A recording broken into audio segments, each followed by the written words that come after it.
चालाक लड़का। यह कहानी एक छोटे से गांव के एक लड़के की है जिसका नाम रवि था। रवि बचपन से ही बहुत चालाक और होशियार था। उसे किताबों में तो बहुत रुचि थी ही, लेकिन उसे लोगों को अपनी बुद्धिमानी से चकरघिन्नी भी बना देने का शौक था। वह किसी भी समस्या को बड़े आराम से हल कर लेता था और अपने दोस्तों से हमेशा एक कदम आगे रहता था। एक दिन गांव में एक व्यापारी आया और उसने गांव के बच्चों के लिए एक प्रतियोगिता रखी। प्रतियोगिता का नाम था, सभी समस्याओं का हल ढूंढो।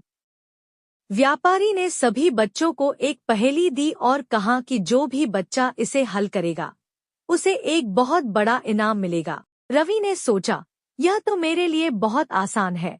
वह तेजी से पहेली को हल करने में लग गया।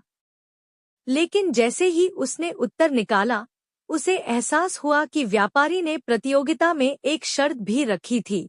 जो भी बच्चा उत्तर देगा उसे अपना उत्तर बिना किसी से मदद लिए सीधे व्यापारी को बताना होगा। रवि ने सोचा कि यह तो बहुत मुश्किल है। वह दूसरों से मदद नहीं ले सकता था, लेकिन वह जानता था कि इस तरह वह अकेले प्रतियोगिता नहीं जीत सकता।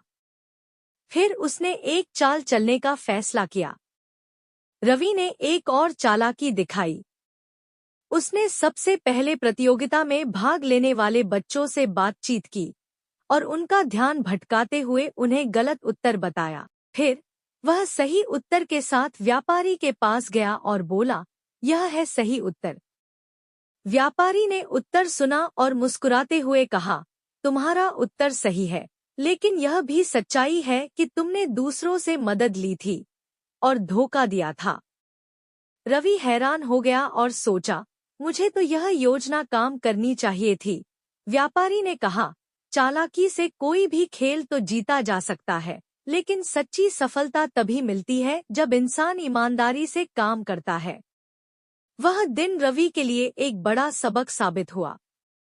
उसने समझा कि चालाकी से किसी को मात देना असल जीत नहीं होती और सच्ची जीत मेहनत और ईमानदारी से आती है। इस कहानी से यह सीखने को मिलता है कि किसी भी समस्या का हल ईमानदारी से ढूंढना सबसे बेहतर तरीका होता है और चालाकी से कोई भी सफलता अस्थायी होती है।